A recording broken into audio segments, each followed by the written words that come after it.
Berdoa selesai. Nah, Ibu absen terlebih dahulu ya. Hari ini apakah ada yang tidak masuk? Masuk semua. Alhamdulillah kalau masuk semua. Nah, anak-anak, Ibu ada punya kalimat di depan. Coba anak-anak perhatikan. Ibu akan membacanya ya. Jadi anak-anak coba perhatikan. Dini tadi pagi sarapan dengan roti. Nah, apakah kalimat yang barusan Ibu baca itu kedengaran anak-anak? Tidak. Oh tidak. Berarti apakah itu termasuk membaca nyaring apa tidak? Tidak. Bagus. Kalau seperti ini, Dini tadi pagi sarapan dengan roti. Apakah sekarang dikatakan membaca nyaring? Ya. Kenapa kok bisa dikatakan membaca nyaring? Karena suaranya lebih keras. Ya, bagus sekali. Nah, anak-anak, hari ini kita akan belajar tentang apa itu membaca nyaring dan juga hal-hal apa saja yang perlu diperhatikan dalam membaca nyaring. Tujuannya itu anak-anak dapat mengetahui apa sih membaca nyaring itu. Yang kedua, anak-anak dapat mengetahui hal-hal apa saja yang perlu diperhatikan dalam membaca nyaring. Nah, anak-anak, Ibu mau tanya nih, ada yang tahu tidak apa itu membaca nyaring? Tidak. Ya, Ibu jelaskan ya. Membaca nyaring adalah membaca suatu teks bacaan atau kalimat dengan suara yang nyaring atau dengan suara dengan intonasi yang tinggi.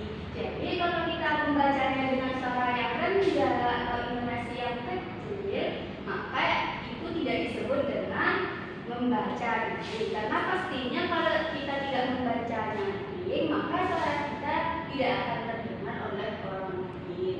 Nah, lalu apa saja hal yang perlu diperhatikan dalam membaca nyaring? Nah, di sini dijelaskan bahwasanya hal-hal yang perlu diperhatikan dalam membaca nyaring itu ada 3. Yang pertama, intonasi, yang kedua, ekspresi, dan yang ketiga yaitu lafal. Nah, intonasi itu apa, Bu?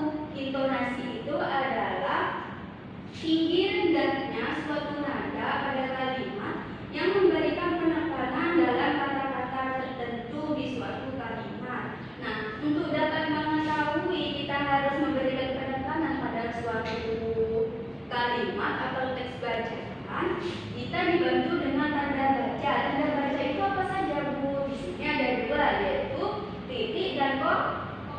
Bagus. Yang kedua yakni ekspresi. Ekspresi itu apa, Bu? Ekspresi itu adalah ketika kita membaca suatu bacaan, misal anak-anak membaca cerita yang sedih-sedih, kan gak mungkin anak-anak membaca dengan ekspresi ketawa-ketawa. Kan itu perlu dipertanyakan, padahal teks cerita yang kita baca itu tentang yang sedih-sedih seperti itu.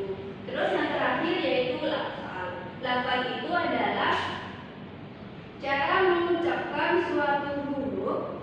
Huruf yang terdapat harus diucapkan dengan benar, tepat, dan jelas. Nah, bagus. Nah, karena di sini Ibu akan memberikan contoh membaca teks suatu cerita dengan 2 versi yang berbeda.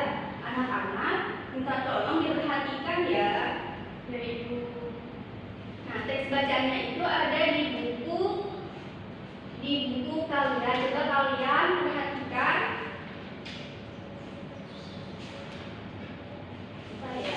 Nah, di sini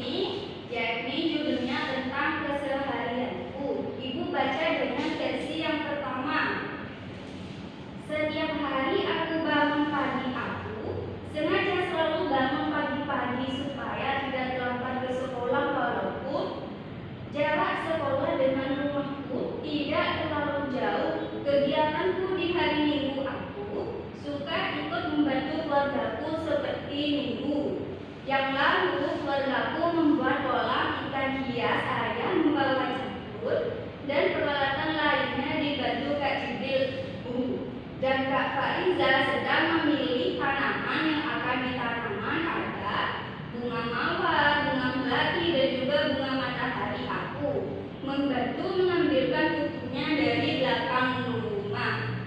Nah, sekarang versi yang kedua. Anak-anak, minta tolong diperhatikan ya.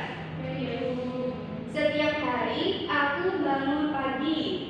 Aku sengaja selalu bangun pagi-pagi supaya tidak terlambat ke sekolah. Walaupun jarak sekolah dengan rumahku tidak terlalu jauh, kegiatanku di hari Minggu, aku suka ikut membantu keluargaku. Seperti minggu yang lalu, keluargaku membuat kolam ikan hias, ayah membawa cangkul dan peralatan lainnya dibantu Kak Jibril. Ibu dan Kak Fariza sedang memilih tanaman yang akan ditanam.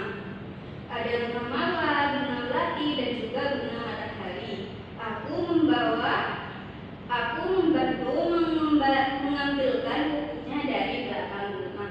Nah, ibu mau tanya nih, kira-kira tadi ibu membaca dengan versi pertama dan yang kedua, kira-kira mana nih yang benar antara versi yang pertama dengan versi yang kedua?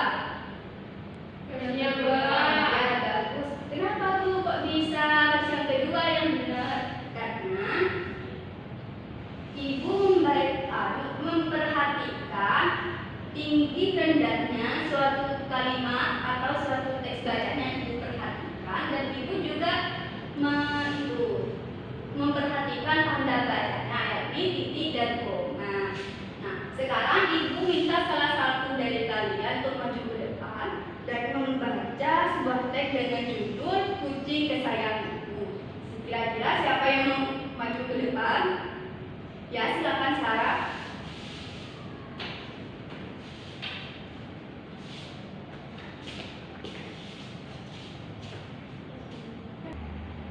Di sini saya akan membacakan. Aku punya kucing kesayangan bernama Messi. Messi dan aku bertemu di jalan dalam keadaan yang menyedihkan. Messi yang masih berusia 3 bulan saat itu tubuhnya dipenuhi lumpur, berjamur, lurus, dan kutuan. Aku merasa sangat iba lalu memutuskan membawa Messi pulang ke rumah. Tentu ayah dan ibu membolehkan aku memelihara Messi dengan syarat aku harus bertanggung jawab. Beri tepuk tangan untuk Sarah. Baik, ibu mau tanya nih Sarah, tadi ketika Sarah membaca apakah ada yang sulit? Iya, ibu. Oke, bagus. Silakan. Saya akan beri tempat duduknya ya. Terima kasih Sarah. Oke, baik anak-anak, sampai di sini apakah ada yang ingin ditanyakan? Tidak ada, ibu. Oke, baik. Kalau tidak ada pertanyaan, nah anak-anak, ada yang ingat tadi kita belajar tentang apa saja? Membacanya dulu. Ya, bagus. Apalagi hal-hal yang perlu diperhatikan dalam membacanya dan pengertiannya. Bagus. Nah, sekarang sebagai tindak lanjut pembelajaran hari ini, ibu akan memberi kalian yakni pekerjaan rumah. Tugasnya apa bu? Tugasnya anak-anak silakan membuat video tentang membaca teks dengan judul Makan Palang Berbunyi Cerita yang ada di buku paket kalian masing-masing. Lalu minta tolong kepada orang tua